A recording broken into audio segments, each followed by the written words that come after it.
सून मी या घरची. खूप ट्रॅफिक होतं ग. एका पॉइंटला असं वाटलं की रिक्षेतनं उतरावं आणि चालत यावं. चालतही लवकर पोहोचलो असतो. माझ्यामुळे निघायला उशीर झाला ना. तुझ्यामुळे उशीरच काय, ऑफिस बुडालं तरी चालेल, पण ट्रॅफिकमुळे नको.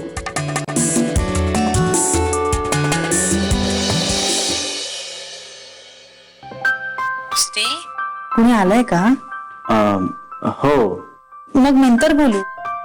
बोलूया नंतर. बाय. बाय. आला वाटे मॅडम, बोला काय झालं?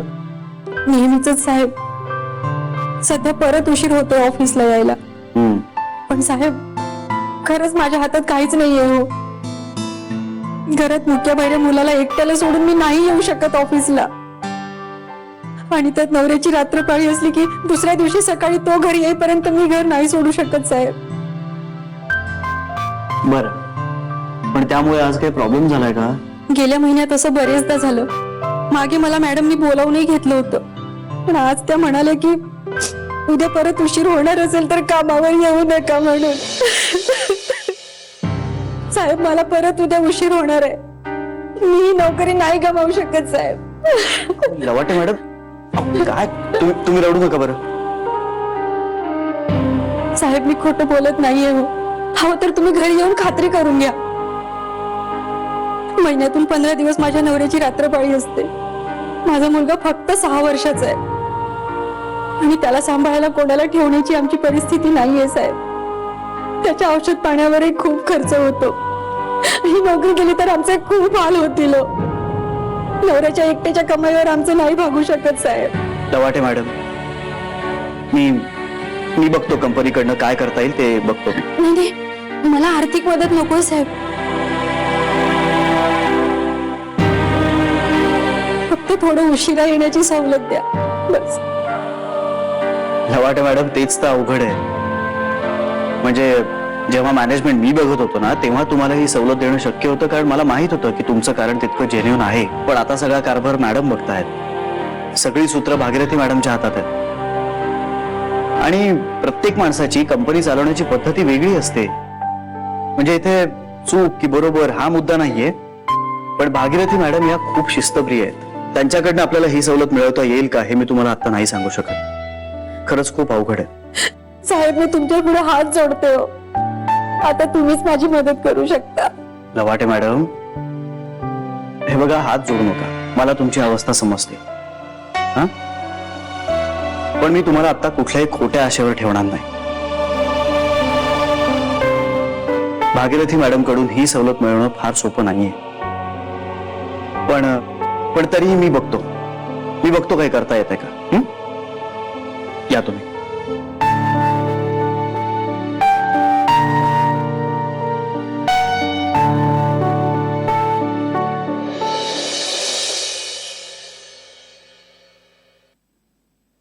म्हणजे याच्यात कंपनीचं शेअर आणि प्रॉफिट मार्जिनही आलं? नाही मॅडम, ते वेगळं आहे. म्हणजे भविष्यात होणाऱ्या कंपनीच्या नफ्यामध्ये सुद्धा ते भागीदार असतील? हो मॅडम, ह्या कायद्यानुसार ते शक्य आहे.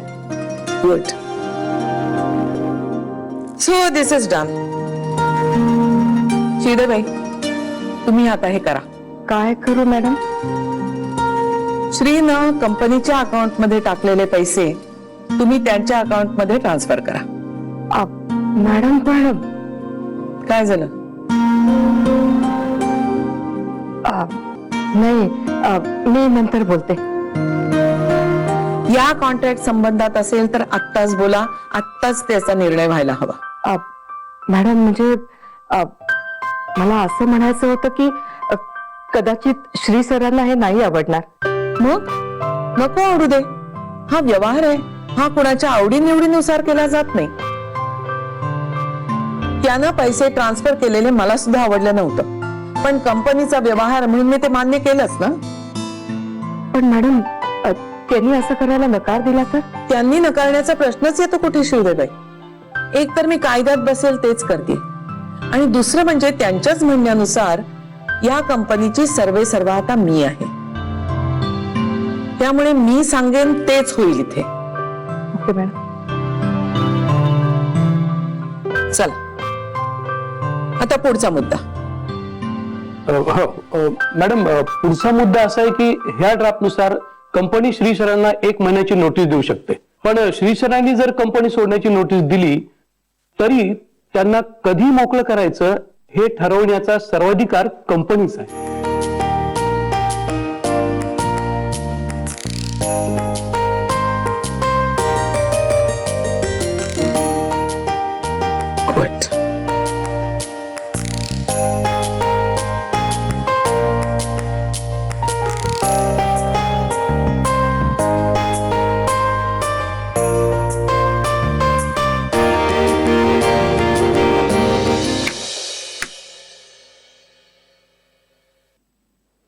साहेब चहा.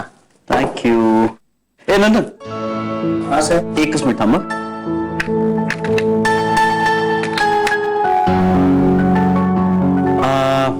अरे त्या लवाटे मॅडमना हल्ली उशीर होतोय का ऑफिसला यायला? नाही साहेब, म्हणजे नेहमी सारखंच 20-25 मिनिटं उशीर होतो तसाच. हा, ते गेल्या आठवड्यात डिलिव्हरीचे 2 टेम्पो उशिरा गेले ना, ते लवाटे मॅडमची सही मिळायला उशीर झाला ना म्हणून अडकले होते साहेब. आणि ते भागीरथी मॅडमच्या कानावर गेले. म्हणूनच त्यांना खूप ओरडा खावा लागलाय. साहेब, पण लवाटे मॅडम गरजू आहेत फार. हो, मला माहिती आहे त्यांची परिस्थिती. बरं, त्या अदरवाईज कामाला चोख आहेत ना? एकदम साहेब, म्हणजे कुठल्या डिपार्टमेंट कडून त्यांच्याबद्दल तक्रार नाहीये साहेब. थोड्या उशिरा येतात, पण दिवाळीच्या सीझनला वगैरे ऑफिसमध्ये थांबावं लागलं ना तरी उशिरापर्यंत थांबतात साहेब. मग मला बोलावंच लागणार आहे याच्याशी याबद्दल.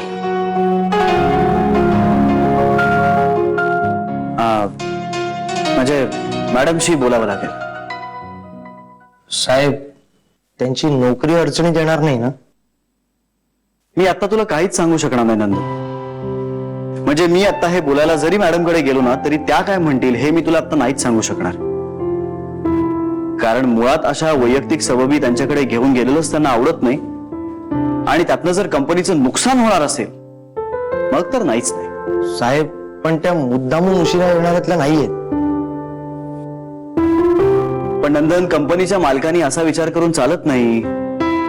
जो नियम एकाला तोच प्रत्येकाला. सगळ्यांनीच जर अशा वैयक्तिक सबबी सांगून उशिरा यायला सुरुवात केली तर मग कंपनी कशी चालेल? साहेब, पण तुम्ही इतकी वर्ष त्यांना सांभाळून घेत होता त्यामुळे. तोच तर प्रॉब्लेम आहे.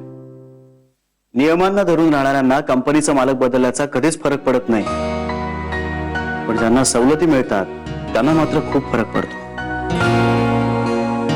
मला नाही वाटत आयजीचं कुठे चुकलंय. अरे, ती नियमांच्या आणि शब्दांच्या जमान्यातली ही अशी लवचिकपणे आणि सोयीनुसार काम करण्याची पद्धत तिला कशी मान्य होईल? नाहीच पटणार तिला. साहेब, पण तुम्ही लवाटे मॅडम साठी काहीतरी करा ना. करावं तर लागेलच. मी बघतो, मी करतो काहीतरी. ठीक आहे साहेब.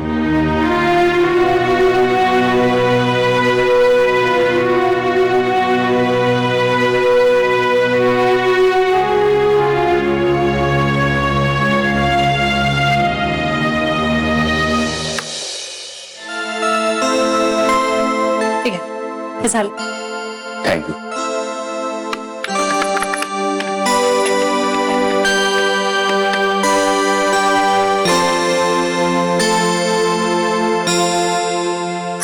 झालं झालं. कामात अडथळा नाही ना ग येत माझ्यामुळे? नाहीये याची काही प्रॉब्लेम नाहीये. आणि समजा एखाद दिवशी मी बिझी असले तर सांगते की नाही तुम्हाला तसं. ते बरं करतेस. काही गोष्टी सुचत नाहीत वयामुळे. असू दे, मी सांगेन. बरं, काय झालं? पैसे ट्रान्सफर केले त्याच्या अकाउंटला. केले? मग काय म्हणाला तो? अजून कळलं नसेल त्याला. कळलं की येईलच गाल फुगवून. बाप रे, आयजी म्हणजे तो खरंच चिडणार आहे आता. अगं, तू बापरे म्हणालीस तर माझं कसं होणार? हे बघ, मी सुरुवात केली आहे युद्धाला. आता तू पळ काढायचा नाहीस. नाही आई याची, मी तुमच्या बरोबरच आहे. पण तुम्ही त्याच्याशी बॉस असल्यासारखंच बोला. आई आजी सारखं अजिबात बोलू नका. हो, मी आता त्याच्याशी बॉस सारखंच वागेन. तू म्हणतेस तसा मऊपणा माझ्या बोलण्यात बिलकुल येऊ देणार नाही. आई आजी वकअप, हम तुम्हारे साथ है. आणि हो, वकिलांनी दिलेला ड्राफ्ट पण मी वाचलाय. आज उद्या जाईल तो श्रीकडे सहीसाठी. ओके, आपले सगळे मुद्दे आलेत ना त्यात? हो, आले. त्यात असं लिहिलंय की श्रीला हवं तेव्हा कंपनी सोडण्याची मुभा नाहीये, पण कंपनी श्रीला कधीही काढू शकते. पण आई आजी, कंपनी श्रीला असं कायमचं अडकवून ठेवू शकणार नाही.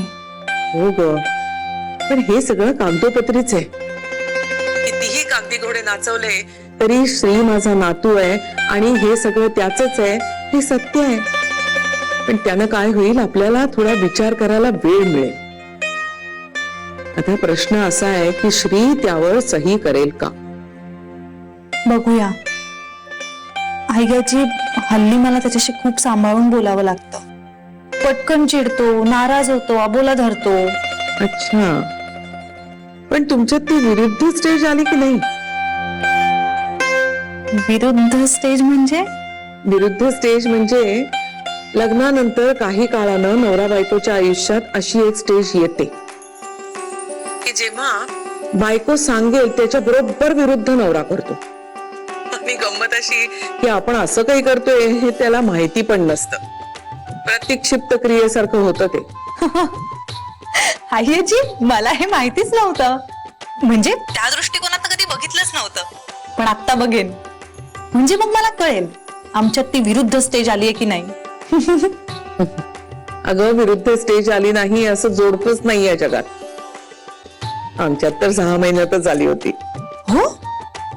अगं, तुझे आजे सासरे रोज सकाळी सूर्यनमस्कार घालायचे. मी एकदा आपलं त्यांना म्हटलं, सूर्यनमस्कारासारखा चांगला व्यायाम नाही. तर ते म्हणाले, असं काही नाहीये हा. आणि दुसऱ्या दिवशीपासून चालायला जायला लागले.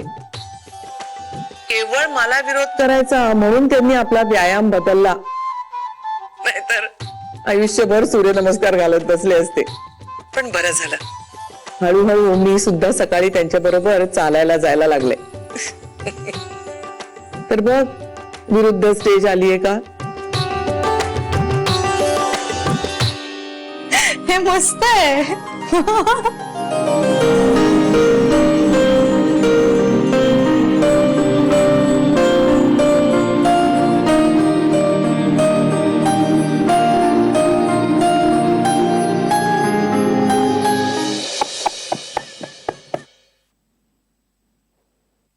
असं झालं तर सगळं.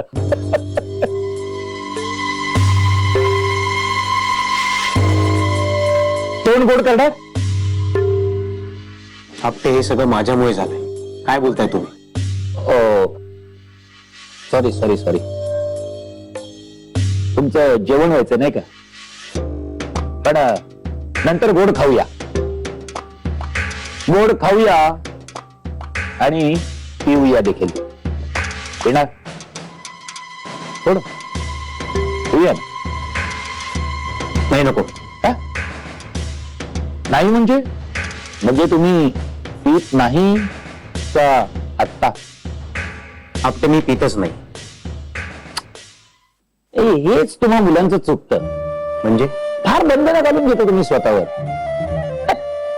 हे करणार नाही, ते करत नाही, सगळं करायचं, सगळ्याचा अनुभव घ्यायचा, सगळं सेलिब्रेट करायचं. घ्या मन बघा कसं एकदम पटकन मोकळं होईल. नाही, नको. आपण जेवायचं का? मला उशीर होतोय. काय मला आपलं वाटलं की हे सगळं आपल्यामुळे झालं, याचं तुम्हाला खूप वाईट वाटत असेल, म्हणून म्हटलं जरा घेतलं तर मन कसं मोकळं होईल. मग आता श्री साहेब काय करणार पुढे? मग जान्हवी ताई किती काळ अशा वेगळ्या राहणार? आपण जेवायचं का? हो हो लगेच.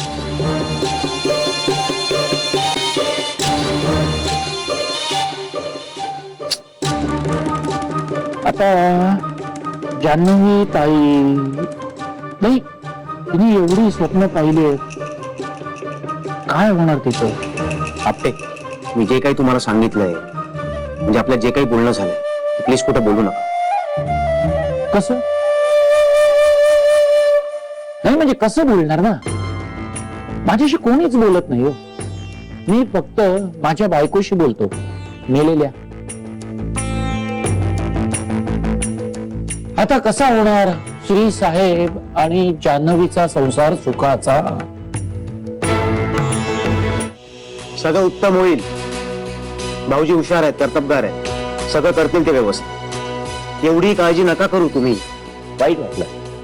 गोखले गृह उद्योगाचा मालक आणि आपटे, आपल्या बिझनेस बद्दल काय? कोणता? हा अहो, पानाची टपरी जरी उघडली ना तरी चालणार. हो नाही, मला आपलं पहिल्यापासून वाटायचं की आपला स्वतःचा एक बिझनेस असावा. बायको नेहमी म्हणायची हो, अहो निदान पोट भरण्यासाठी विडे तरी मिळतील. आपटे, आपण आपल्या बिझनेस बद्दल कधी बोलणार आहोत, कधी ठरवणार आहोत? बोलूया हो, बोलूया. अहो व्यवहार कोणाला चुकलाय का? पण काय, एकदा बिझनेस सुरू झाला ना की आपल्याला बोलायला वेळच मिळणार नाही. त्यामुळे आत्ताच पोटभर बोलून घेऊया. तुमच्या वेळेचं होतं ना तेव्हा मी सायकलचा धंदा चालू केला होता.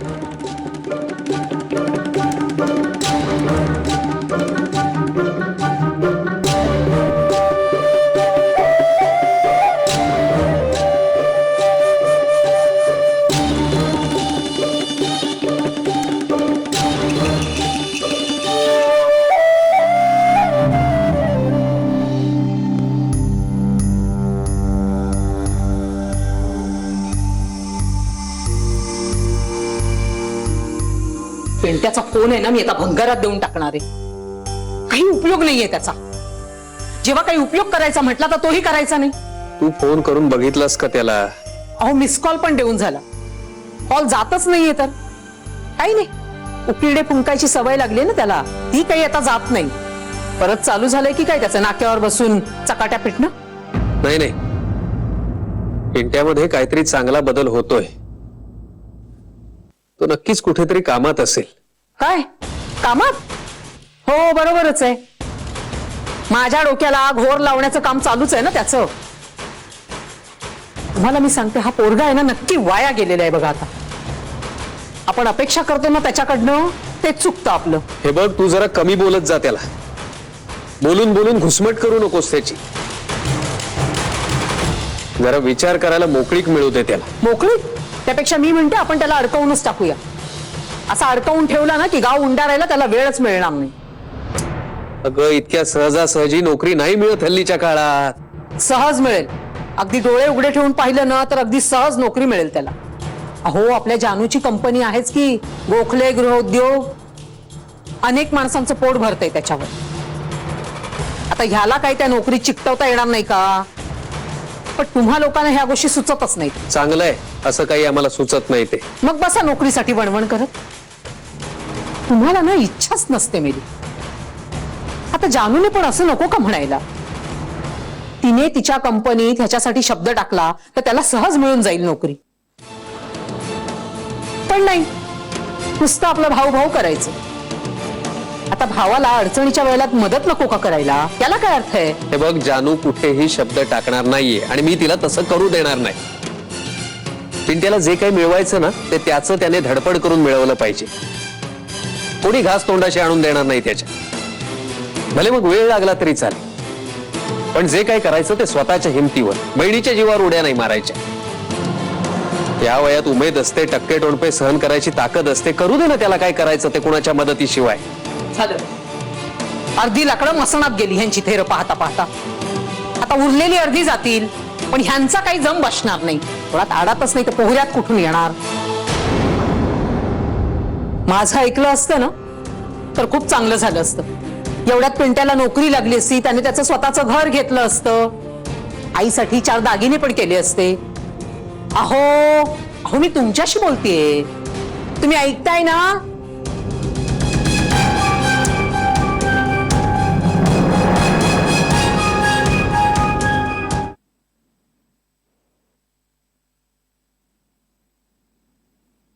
श्री चहा घेशील का रे परत?